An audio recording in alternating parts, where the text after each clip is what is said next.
Welcome back. We're a day late. We are a day late. Didn't realize we hadn't recorded an episode until this morning. And we were supposed to record last night, so Yep, that one was a we're off to a whoopsie. great start. That one was a bit of a whoopsie. But, Yeah. yeah, here we are. Football's back and my heart hurts. I mean, this week's a little bit down, honestly. Yeah, for me too. Yeah, this one was a tough week. Very. And it's been a strange season so far, I feel like. A lot of teams are good that we didn't think were going to be good, and a lot of teams they're there. Bad. Yeah, they exist. They're playing football, we think. They show up, they do something during the week to prepare, and but then they you all have seem teams unprepared. that force us to do other news and nonsense. Yeah. And those two teams this week are the Vikings, who we'll kind of talk about first. They just today traded for Cam Akers from the Rams. I think it was like a 2026 pick swap. He's got a whopping, I think, 22 carries for 21 yards this season. So, they're still going 0-17. Yeah, I mean, they're essentially taking a flat tire and replacing it with a slightly less flat tire, you know? But who knows? Maybe the change of scenery is all Cam Akers needs, because I mean, his time in LA was done a year and a half ago. Like, let's be honest, he wasn't it there. Coming back from the torn Achilles, and he did work with Kevin O'Connell in LA when he was there. So this is kind of like, hopefully, they're kind of expecting some, familiarity, but also just hopefully some resurgence. But it's interesting. They also went out and signed Dalton Reisner, whom they worked out in August. Didn't sign him then, but now that they're 0-2, it's like, oh God, what are we gonna do?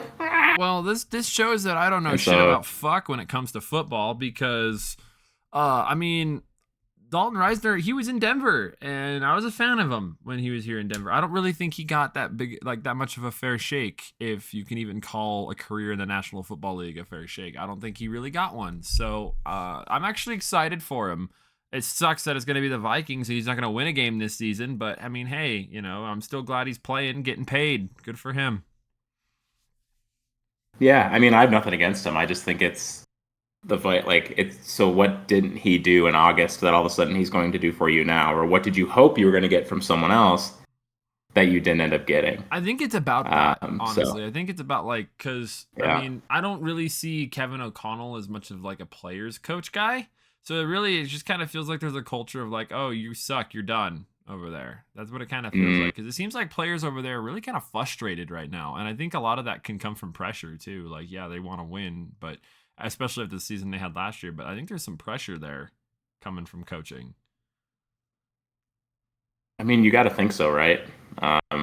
And especially with Kirk, right? This is like, he's if they don't make the playoffs, he's gone, right? I mean, and at what point do you start tanking for somebody in the draft, right? But here's the thing: it seems like Caleb Williams good, but I don't think anybody in the draft is going to be better than Kirk. Like, Kirk isn't the problem there. Like, yeah, he's mid, but in the NFL, a mid quarterback can win you a Super Bowl. A mid quarterback that's not Kirk Cousins.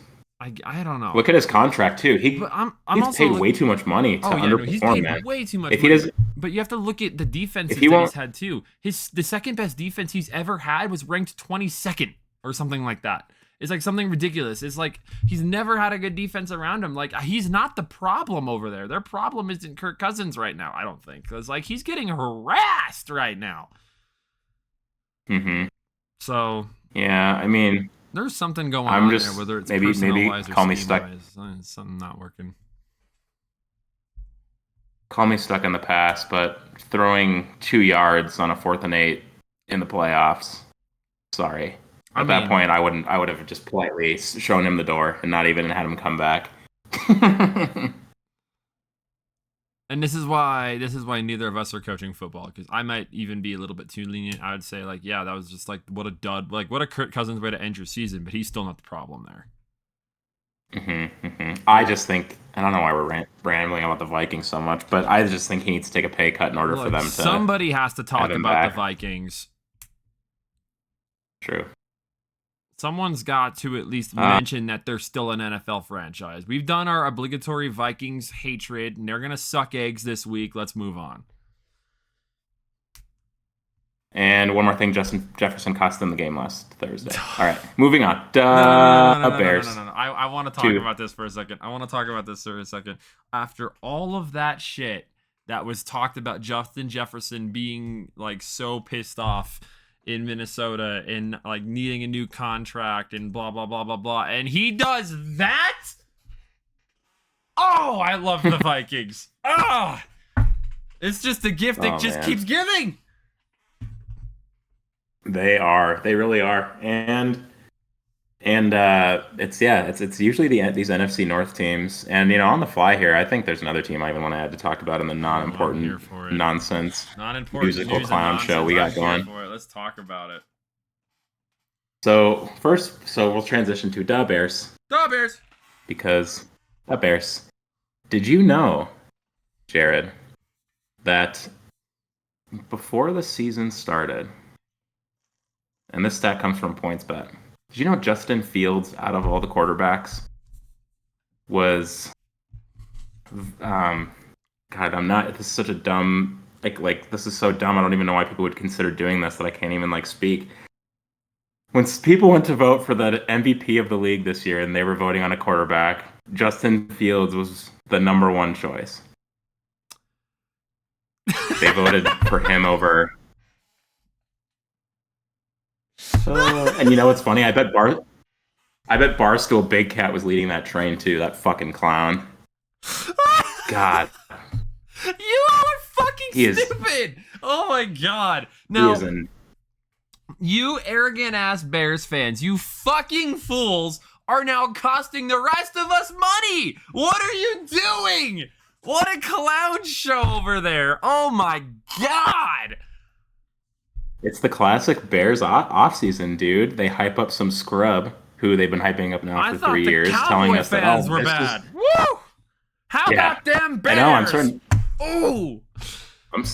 I'm starting to think the Bears fans are worse at this point. Every year they're like, "Oh yeah, we got Justin Fields. We're gonna go out there and win." And then we got next DJ thing you know, Moore to give us 2 catches a game for about 20 yards. Anyone who picked DJ Moore in fantasy is a fucking moron. Yeah, 100%. Would you care to know? This is also interesting now that we know more about the season. But would you like to know who he was picked over? Who came in second through fifth? Yeah, let's talk about the MVP voting real quick. Let's talk about this. Sure. So Fields got 18.7% of bets. Hurts was second at 12.3. Mahomes third at 9.3. Joe Burrow was fourth at 8.2. And Rodgers at a nice 6.9%. Coming in fifth. That one hurts. Now, that one stung.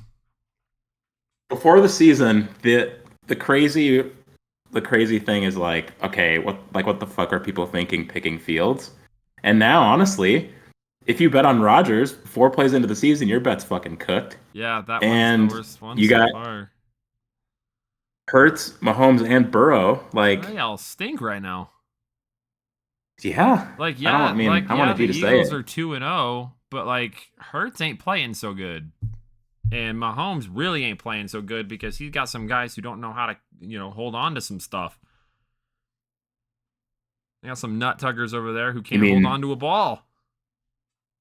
You mean do their job, catching a ball? Literally their job that they can't do? Literally the only thing that they're paid millions of dollars to do? Yeah, no, they can't do that. That's too hard. People are too mean on Twitter to catch balls right. And Kadarius Toney, you clown. Oh, boy. Actually, I'm happy. Keep doing it, bro. Keep it up. This is great. I love it. Keep it up. Yeah. Anyway, I want to know where Tua fell on that list? That's a good question. Because, Let me see if I my can. man's is slinging it. Tua is going off so far.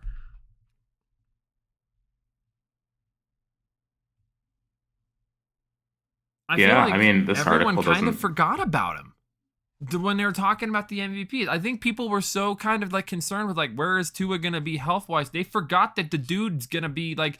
They forgot that like every person in that Miami offense can run a sub 450 or something. You know, like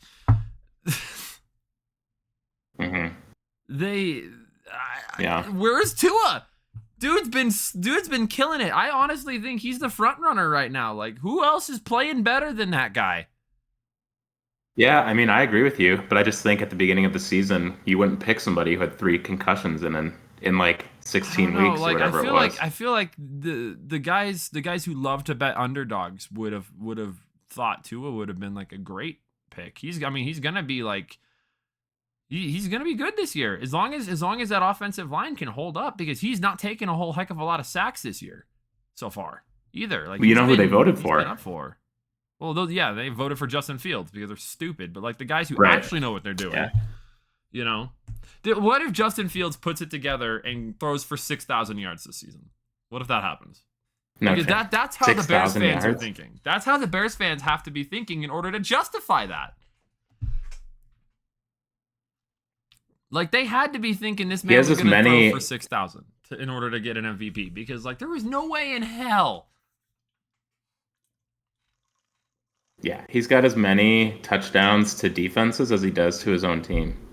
So a lot of people were saying that this year was going to be the first year in NFL history where we have 3,000-yard quarterbacks: Lamar Jackson, Justin Fields, Jalen Hurts. How we're 2 weeks into the season right now. How do you think that still has a chance? No. I think 2 of them are probably going to do it, but I don't think we're going to get all 3.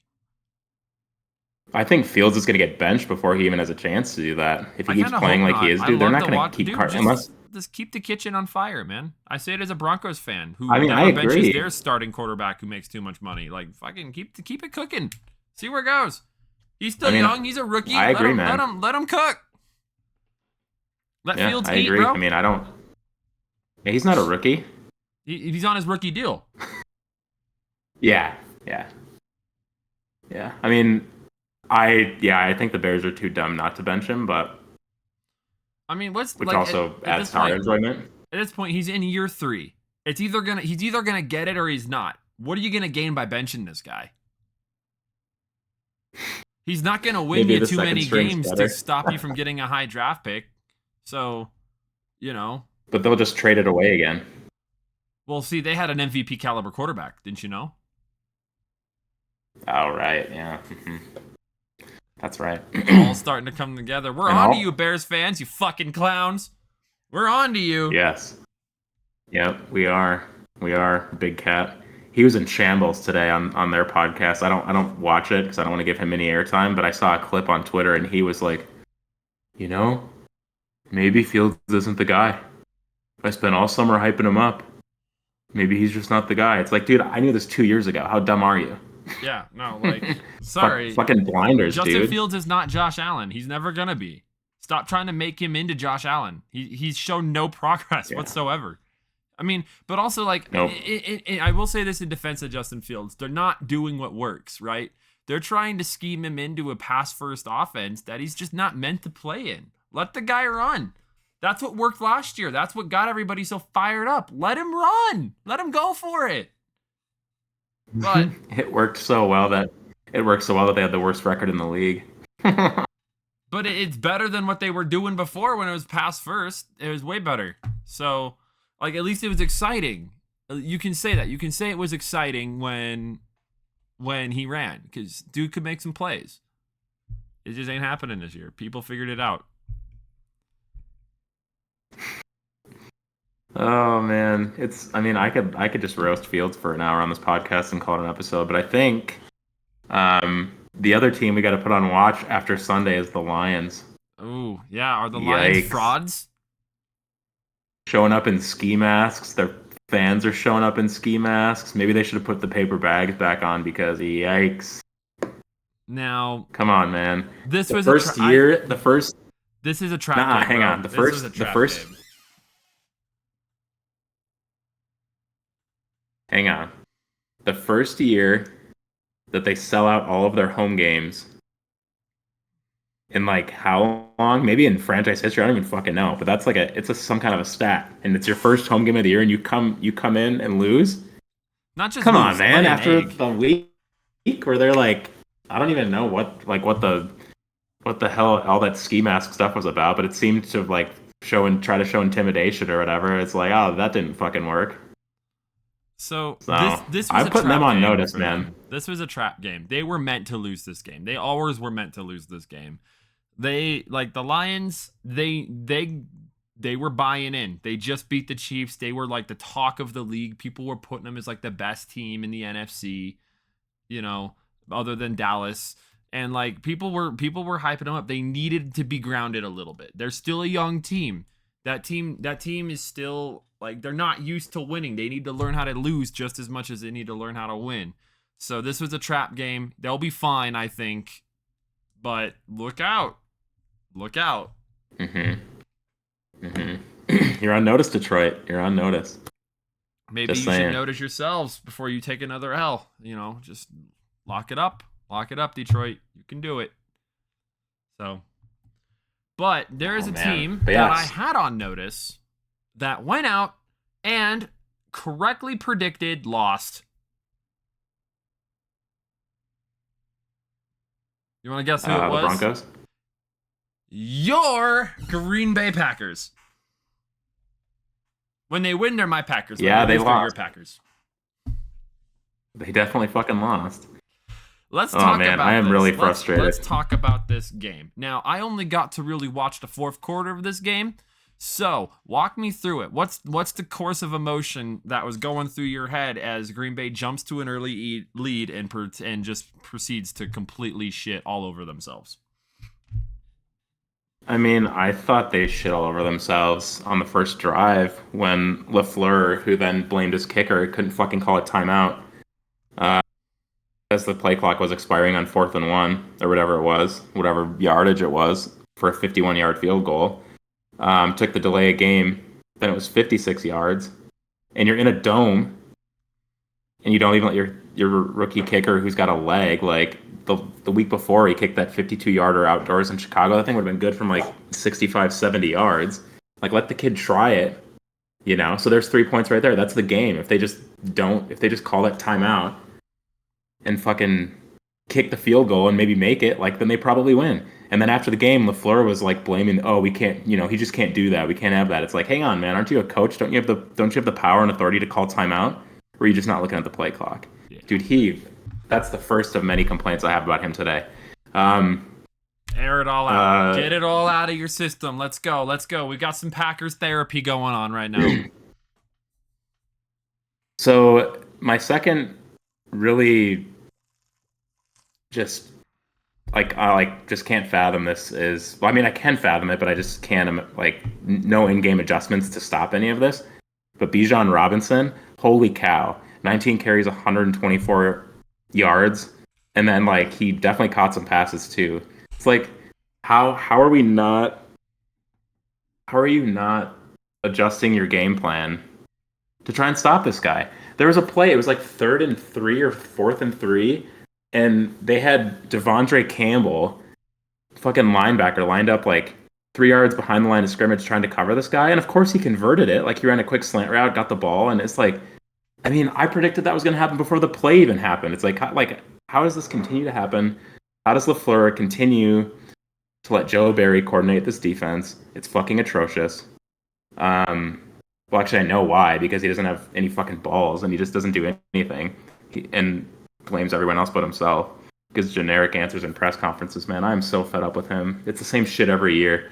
They go out to a big lead, and then they play safe. They play not to lose, and then they fucking lose.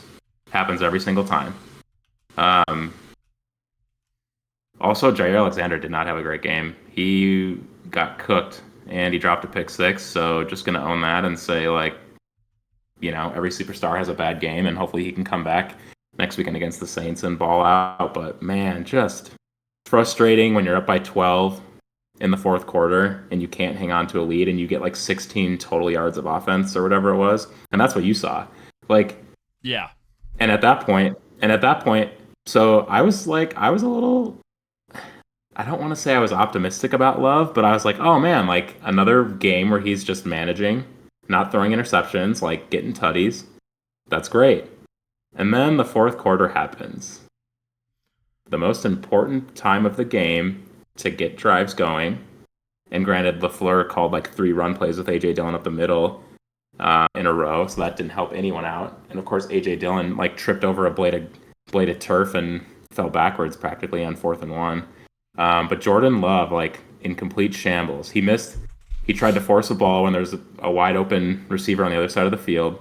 He overthrew Dobbs by a mile, who was wide open. The Dobbs one was particularly bad because very bad. He hits him in stride there. What are they going to do? Right. He's gone. What are they going to do? Yeah, he's gone. Game over. That's game. Put it, like, wrap it up. Pack win. Right there. Yep. And then on 4th and 1, when he was going to do the QB sneak, he didn't even get the ball and he jumped over his line.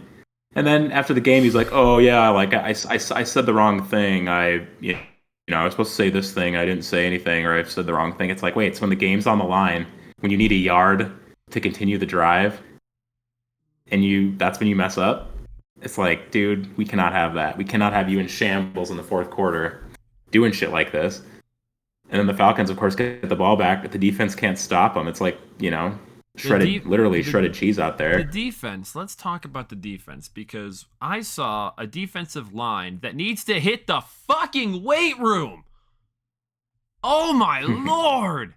What are we doing? Would you believe that the Packers defensive line has the most pressures, QB pressures this season so far? I would believe it because they have no run defense. I was watching them get pushed around. Those guys are agile. They can get around blockers, but when the blockers come for them, dude, they would look like they were running away. Yeah, it's really sad. Quay Walker is a beast, and he seemed to be the only one trying on Sunday, which is very sad.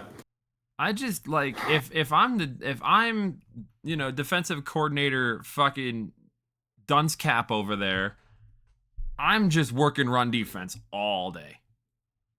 Because every team on Green Bay's schedule just realized that they can run the football down our fucking throat.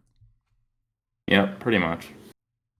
Yep. And like I'm not just looking at the running back there. I'm looking at the push off the line of scrimmage. Like they're blowing DNs like 2-3 yards off the line of scrimmage before they take a step. And it's like, guys, what are we doing? Mm-hmm. We were so worried about getting burned overhead, we forgot to realize, like, oh, hey, we've, like, given up half the field. Let's maybe, I don't know, stop the run. Like, if I'm Green Bay there, I'm committing to stopping the run. I'm saying, hey, Desmond Ridder, beat us. You can't, you won't, beat us. And that's just not what that happened. We were forced to play Atlanta's game there. Yeah. Yep. And the sad thing is, it was a winnable one too. Just it was so stupid. And so winnable. I correctly predicted, unfortunately. You did, yeah. Because I said it was going to come down to the end, and it was going to come down to Jordan Love not fucking up, and he fucked up. Yep, this is a check marks in the Jordan Love. What was it, Canton or Carousel? This is the Carousel tick mark right here. Yep. Oh my god. Yeah, and now, like, speaking of trap games, Sunday's one. Who we got? We got New Orleans at the home opener, right? New Orleans. Yeah, speaking of that, I totally fucked up on the last podcast. I had my weeks wrong. I thought it was Detroit coming up this Thursday, but it's not until after the Saints game. So right, I apologize to everyone out there. Yeah, say you're sorry. I'm sorry. Yeah. You better mean that. Yeah, totally. I do. Totally my fault, but yeah, it's this game first home game, right, of the year. They should be 2-0 heading into this game. Now they're 1-1. Now it becomes a must win. Again, if we're thinking down the line. I mean, So I'm thinking just like super frustrating. I'm thinking like right now you got to think like Green Bay. We don't know what the Lions are right now. Like if you're No, Matt LaFleur, like we don't know what the Lions are. We know that the Vikings are 0-2, but they're probably not staying that way realistically. And then the Bears are gonna be, your typical Bears, bottom of the entire league Bears. Which means we've got to pull it together because this division is wide open for anybody. Yeah, it really is. It really is. This division is as wide open for Detroit and Green Bay as any division could possibly be, and it might come down to tiebreakers. And I feel like that's something that could be a realistic possibility. It comes down to tiebreakers, and so we've got to make sure we're winning these games because the NFC South plays the NFC North this year, so we've got to win these NFC South games to get the common opponent wins. Yep. So they could very easily be staring at 1-3 after the Lions game now, instead of 2-1 or 2-2. So, just frustrating. Which team are we gonna get? Are we gonna get the team that plays their way on defense, or are we gonna get the team that gets pushed around? I think that's gonna be the dictator against Derek Carr because we know New Orleans D is good. So we know, I'm expecting Green Bay's offense to struggle against New Orleans defense there. I honestly believe Ryan Tannehill is a better quarterback than Jordan Love. And Ryan Tannehill had himself a freaking day against Tennessee, or against New Orleans in Week 1. He did not play well. He was that defense had their way with him. And if they could do that to Tannehill, I'm expecting Jordan Love to struggle. Our defense has got to step up. We've got to be getting some scoring defense going on here. We got to get some pressure, some sacks. We cannot let Derek Carr get comfortable. Another notable thing is they played. If Aaron Jones plays in that Falcons game, the Packers probably win. Oh, they win 100% because some of those, short yardage for first down plays, Aaron Jones converts that easily. What I'm getting really sick of hearing these broadcasters say, comparing AJ Dillon to Derrick Henry. He's not. Maybe in December when it's cold, but yeah, come on. The only time AJ Dillon is Derrick Henry is when he plays Derrick Henry. Right. And I was an AJ Dillon fan. I was feed him. I was so on board to feed him. This game really is dude, what did you do this offseason? You don't look right. Him running the ball just doesn't look right anymore. And he's tripping over himself for no reason. He trips over his own feet. It's you need a yard. Get it. Dude, you need a yard. Lie fucking down. You'll get a yard. Seriously. What are we doing? What are we doing? Oh, it's so frustrating. So, yeah, I just... Let's see his stat line. He had 15 carries for 55 yards. Yep, 15 for 55, which, could be worse. Could be a lot worse. Yeah, but... Could be way better compared to, or because of who he is, but it could be a lot worse. But, the biggest thing is when we needed him to get some crucial yards... 3.7 yards per carry. Longest play, 8 yards. And he got pushed for 4 of those yards. He ran for 4, and then his offensive line pushed him the other 4. So you gotta think about is this guy gonna be who we need him to be? Yeah. When I know he only had 2 carries, but when Jordan Love's beating your yards per carry, you got to figure it out. That guy ain't that quick. So. Yeah. Can I run something by you quick here? Yes, absolutely. So Saturday night I was on Reddit, on the Packers Reddit, and there's a post that somebody made about the best 2 offensive players are out, or 3 maybe, but Jordan Love's 2 top weapons are out, I guess, was the post. And so I just made a comment around the lines of how can someone who's hurt and not available be your best weapon when they haven't played this season, or one of your best weapons? And I'm talking about Christian Watson. Yeah. And I got roasted by other Packers fans in the subreddit. They were like, this is the dumbest thing I've ever read. Get out of here with your stupid takes. I'm like, okay, well, come back when he plays a game and show me. Like, Okay. is he, and can he catch the ball? Mm-hmm. They were like, oh, he figured, and somebody was like, oh, Dobbs last year with the drops, and I didn't. At that point, I was done responding. I'm like, oh, interesting, you brought up drops, and you didn't talk about Christian Watson. That dude couldn't catch a cold for the first 6 weeks of the season, and then he did, and then he was out for the next 3 weeks or whatever it was. And yeah, he might have figured it out by the end of the year, but then he had a whole offseason, and now he's hurt again. Surprise! Like, don't come at me when the dude hasn't played a snap and try to tell me that he's their second or first weapon on offense just because he can run fast. So you hear NFL players and coaches say this all the time. The best ability is availability. Doesn't matter and how that is what I said good on you Reddit. are if you can't get on the field. Like, don't get me wrong. Thank you. I'm a Christian Watson fan. I like him when he's on the field. Same. I said the disrespect to Dobbs here right now is unreal. I think Dobbs is his best weapon right now. And this was before this game. If Watson's on the field, Dobbs is still the better target. I think Dobbs is your possession guy. When you need a first down, you go into Dobbs, I think, more than Watson. Watson's your stretch to field guy. He's your guy that's going to get you your chunk plays, but I think Dobbs is the more reliable possession target right now. And the more reliable health-wise. Yeah, because he's playing. Dude, I've got a bone to pick with these fucking Packers players, man. They're costing me in my league, bro. This is ridiculous. Figure it out. Get healthy. What do you got to do? You want my hammies? I'll give them to you. Come on now. Get on the field. Agreed. My Lord in heaven, I need some points. I thank you for backing me up on best ability is availability, because that's literally what I fucking said on Reddit. Probably 100 clips of NFL players and coaches. The best ability is availability. Doesn't matter how good you are if you're not on the field, because guess what? You're not helping your team on the sidelines, bud.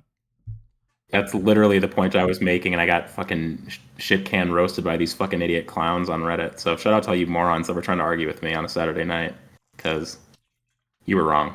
So, well, I mean, they're gonna get they're gonna get proven wrong when Christian Watson doesn't have a 1,000-yard season because he can't stay healthy for a full season. When he finishes his 8, 9, 10-year career and doesn't have a 1,000-yard season, who's gonna be laughing? Is it gonna be us or him? And I hope I'm wrong. Stay healthy, bro. Come on, figure it out. Stay healthy. But come on now. This all signs are pointing he ain't staying here for long. This is not an insult to Watson. This is an insult to the people on Reddit. I love Christian Watson. I think he's a great receiver when he's so healthy and playing. Yeah. I want him to be good. But in order for him to be good, he has to be on the field. Because even when he gets on the field, how much time has he missed? He's not going to be himself for the first about 2 weeks. You don't come on. You don't, like, especially as a receiver, you don't come off of a hamstring injury flying. You need. And he's practicing this week. Didn't he practice a little bit last week? Like, wasn't he like severely limited? Yeah, but I think his today it didn't. Like, I think his practicing increased a little bit more too. So you never know. We could see him on Sunday. All I know is if Aaron Jones doesn't play on Sunday, we're in for another big L, because that dude. We've got to play. That dude is the offense. Yeah. And I think, dude, if I'm Aaron Jones, man, I'm getting paid, because it's pretty obvious. He already got paid. I mean, I think isn't this the first year of his new deal? I think, but I mean, you know how deals are right now. You know how especially in the running back world, like, they're demanding new contracts left and right. So. Yeah. Like, I'm just glad the Packers signed him when they did for the bargain that they got him for now. Yeah, because looking at the team without Rodgers, it is a bargain. It's bargain bin level discounts for what he does for us. Yep.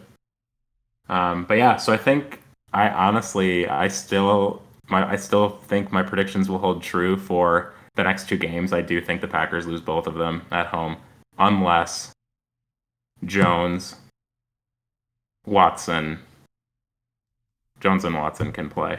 Another thing I think before we transition to Denver is Bakhtiari is going to be out again, and it's confirmed that, like, he's having more knee issues to the point where LaFleur, like, won't answer any more questions about him. And that, it's just the classic, like, you pay a guy, right, a ton of money, and then he fucking has a severe career altering injury, and then he can't stay healthy. And he played 1 week, and now he's already going to sit the next two again. It's like this guy. Again, he's got to be done. The best availability or the best ability is availability. If you can't stay on the field, man, I don't really see him sticking around much longer. Maybe all he needs is to go to a more warm weather climate and adjust there. But I don't know. I think I love him, dude. He chugs beers. When you're on the line like that, if your knee's the problem, it doesn't get easier as you get older. Moving that weight around is just too harsh on your knee. Yeah. But he's like off the field. I mean, he's a great player on the field, but off the field, I just love him too. It's just like he's not afraid to chirp up people on Twitter or on Instagram. He's like your slamming beers at the Bucks games. Yeah, literally. Number 69. Come on, dude. He's your ideal guy. You want to like when you think of like football players to be around, you think of that guy. Yeah. And also for that, I say thank you for your service, 69. But I think they're going to cut ties at the end of the year or whenever his contract's up. Do you think if the Packers end up, if he can pull his health together, do you think he's a deal at the trade deadline? The Packers aren't in it. Yeah, to the Jets. I mean, if you're the Jets, would you take a guy with a little bit of injury risk for a potential massive upgrade at the tackle position? I don't know why you wouldn't, but also Rodgers is there, so he's probably going to be like, schmoozing. Like, hey, get my guy. He bought me a golf cart. I want to ride that thing around New York this next training camp. Let's go. I think they do it, man. It wouldn't surprise me if a situation like that popped up. That's if he recovered. Like it's just a precautionary. Like, hey, he's gonna have like 2 more weeks. He's gonna be fine. Plays the rest of the what is it? What would be that? Plays the next 4 weeks before the deadline and plays really well. Yeah. So I don't know if I'm Green Bay, maybe some of these players from the old regime, might be time to send them off and acquire some chances for some new talent.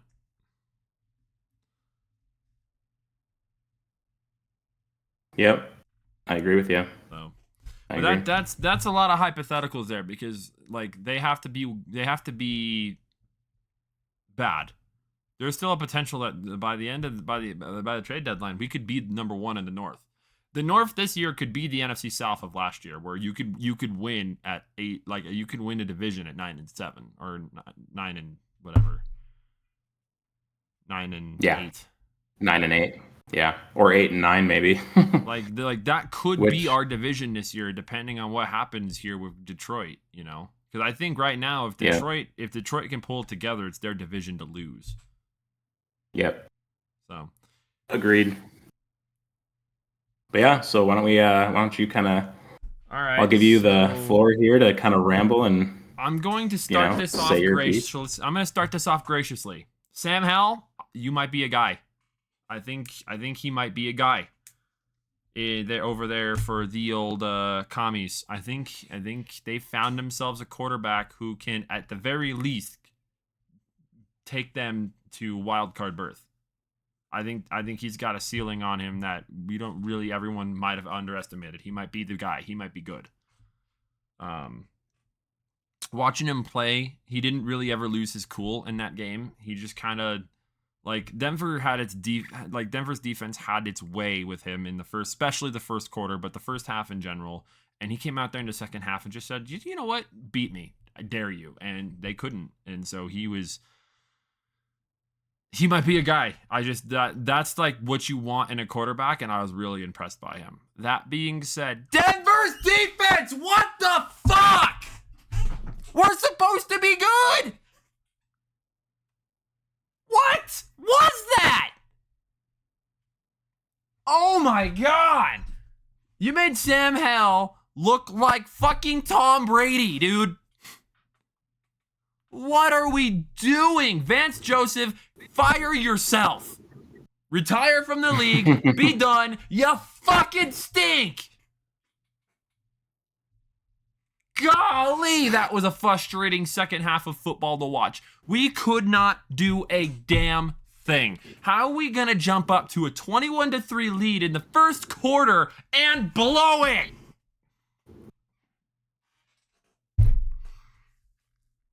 I need a minute. I need to compose myself because I'm about to say some words that are about to not have this podcast alive anymore because this is ridiculous. This was just upsetting. Didn't you say last week that the Broncos can't score more than 16 points? And they did it in a quarter the next week? Yeah, and they still lost? And still lost. Because, and I said this last week, I said, if the Broncos defense can get pressures, then we're going to be able to win this game. Well, they did that. But only for a quarter, though. Only for a quarter.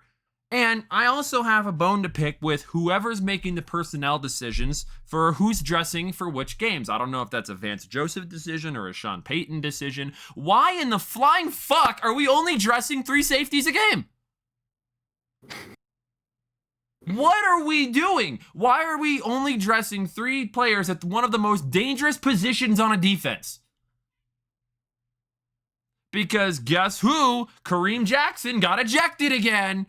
And fucking we were stuck with some schnub who doesn't really know what he's doing out there and couldn't, and they went after him too. Sam Howell knew once Kareem Jackson left that game, go that way. He knew. They targeted him and they made him look like a fool. So like if I'm on Denver's defense right now, I'm putting a bag over my head. That was an absolutely disgusting performance. I want to know what's going through Justin Simmons' head right now. He's the best player on the defense, probably one of the best players on the team without any real competition there. Dude was a part of the legendary Denver defenses. He wasn't on the Super Bowl team. We drafted him after we won the Super Bowl, but he was on all of those really good defenses since. This guy's been perennially on a top defense his entire career. And now this, what's going through his head right now? Where like the defensive play calling here is genuinely mind-blowing to me.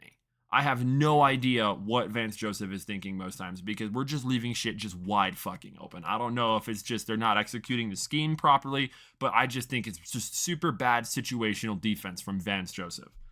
So that's all I'm going to say about the defense. Yeah. They need to step it up. They need to play better. And Kareem Jackson, if you fucking get ejected one more time, just retire. That's 2 in a row, bud. They're going to suspend you soon anyway. You do it again, you're getting suspended. Got to get your helmet up, dude. That's 2 helmet-to-helmets in back-to-back weeks that arguably could have saved us games. Because taking him out of the game just left our defense just like fucking cheeks wide open, spread, ready for whatever was coming. We couldn't stop nothing. It was upsetting. It was hard to watch. And Is Russ back? Russ is not back. Russ stinks. No, Russ stinks. 3 tutties? No, that doesn't matter. That doesn't matter. Led the team in rushing yards? No, led the team in rushing yards too? No. You don't understand. He led the team in turnovers too.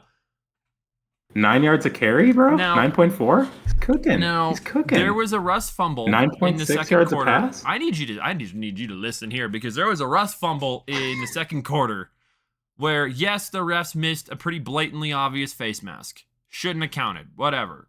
Face mask didn't cause the fumble. Russ stinking caused that fumble. I don't know what he was thinking there. I genuinely don't know why he went over there. I don't know why he didn't just give himself up like he should have. But dude got his team into trouble. That fumble was a turning point for the Broncos as a whole team. We lost the momentum there, and Washington went straight down the field and made it a 1-possession game again. And we can't be having that. Now, fast forward towards the end of the third quarter, or I believe the beginning of the fourth quarter, we're driving down the field. We're starting to cook something together a little bit. And Russ throws a corner route. Almost picked. Okay, that's fine. Fool me once, shame on me, right? Or fool me once, shame on you, right? And then literally 2 plays later, throws the exact fucking route nowhere near Courtland Sutton. I want to make this clear. Even if that ball didn't get picked, Courtland Sutton was not fucking catching that thing. He was like 5 yards behind him. Same route, same problem, picked off. Russ is back, dude. Russ fucking stinks. He's back. He is back. Give me Jarrett Stidham. Dude, give me Jarrett Stidham, Jarrett dude. Stidham. I don't care how much we're paying Russell Wilson. Get him the fuck off the field. He is not the player who's going to lead us to victory. He might not lose us games. Like the defense lost us that game today. He might not lose us games, but he will not fucking win us any. Not playing the way that he did. There was late in the fourth quarter. Game really matters. We really need something to happen here, right? Bad play, from the get-go. Defense played it perfectly. Okay, whatever. Instead of doing what Russ does, instead of stepping up in the pocket, finding somebody, instead of trying to escape the pocket, no, this fucking clown runs backwards! You're not gonna hit nobody running backwards! The play isn't gonna develop behind you, you hooligan! Turn the fuck around! That was so frustrating because he turns backwards and starts sprinting backwards, and it's like, dude, you're just costing us yards. You're not going to turn around and somehow magically get that shit off. No! That was the most Russell Wilson of Russell Wilson plays. You think something cool could happen because he starts being a little elusive. No, just runs backwards and gives himself up for a sack. No, doesn't even try to fucking do anything. Just takes the sack, runs straight backwards, takes the sack. No, Russell Wilson's back. Yeah, he went backwards, all right. Christ! This team is so frustrating. This team is so frustrating.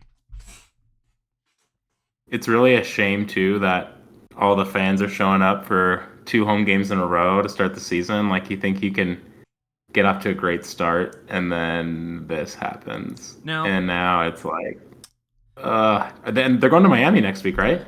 They're getting cooked. They're dude. Getting cooked. Absolutely cooked. Miami might drop 50. I hope they do. Fucking A. Let's go. I feel like they need it. The Broncos need this ass kicking. Fire Vance Joseph. Let him drop 50 to get this guy off our locker room. Honestly. But here's the thing, though.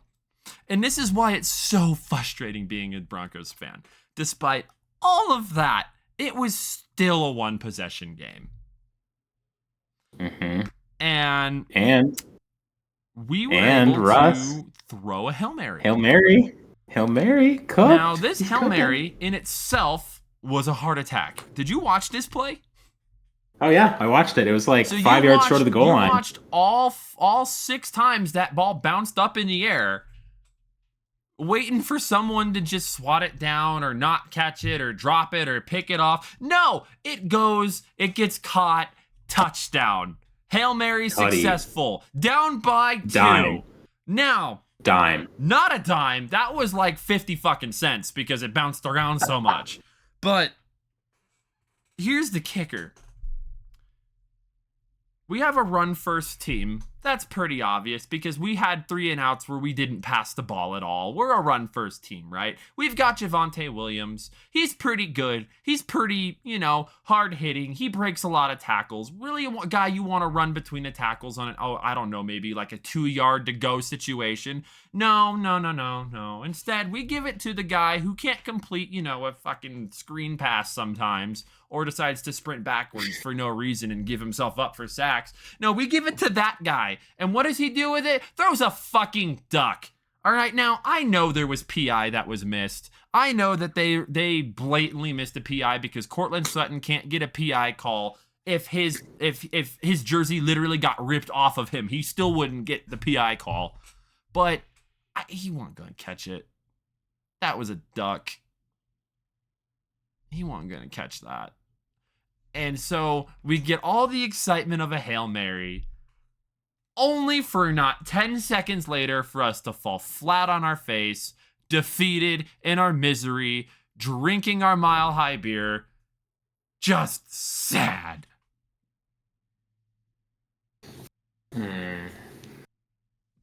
Just sad. Why can't we just find a way to win these games, man? They're so winnable. They're so winnable. I'm so sick and tired of the Broncos finding new ways to lose. I'm so sick of it. It's so bad. The Broncos might go 0-17 this year, dude. This fucking team can't do a damn thing. We can't beat the Raiders, bro. They just got pooped on by Buffalo, who themselves had a bad start to the season. We can't do nothing. Nothing.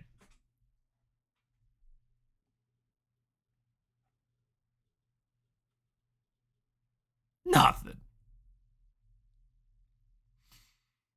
Well, here's how the divisions look currently for the AFC West. Right now, we have Las Vegas currently still in the lead, even though they lost to Buffalo at 1-1.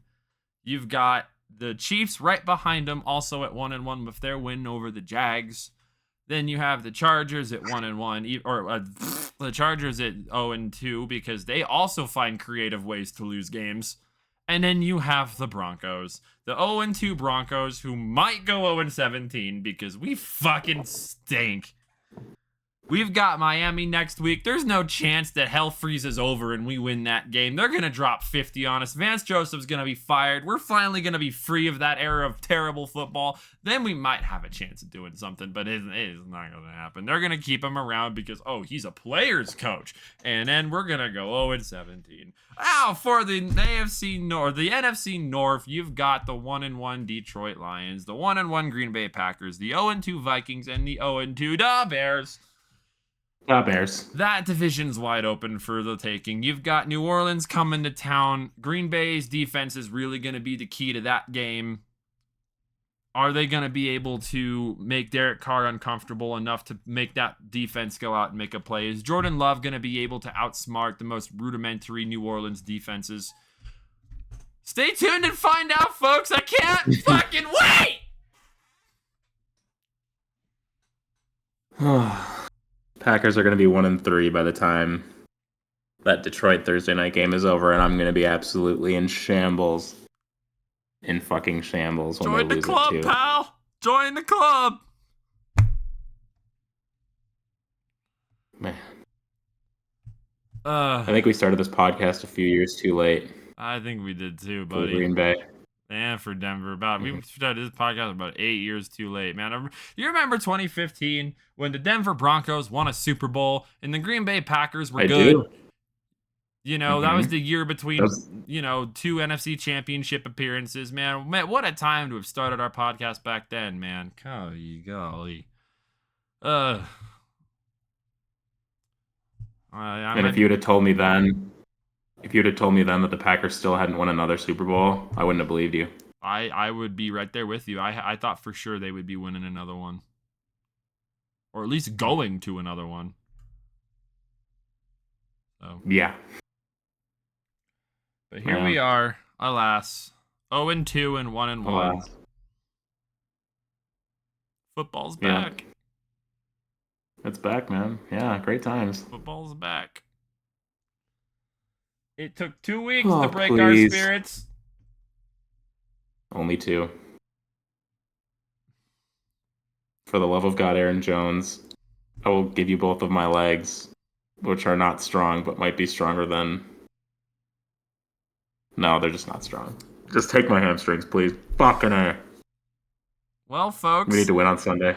If you enjoyed any of what you saw here today, make sure you hit the like button and subscribe. We know that a lot of our viewers are not subscribed. How about y'all change that a little bit? And you know what?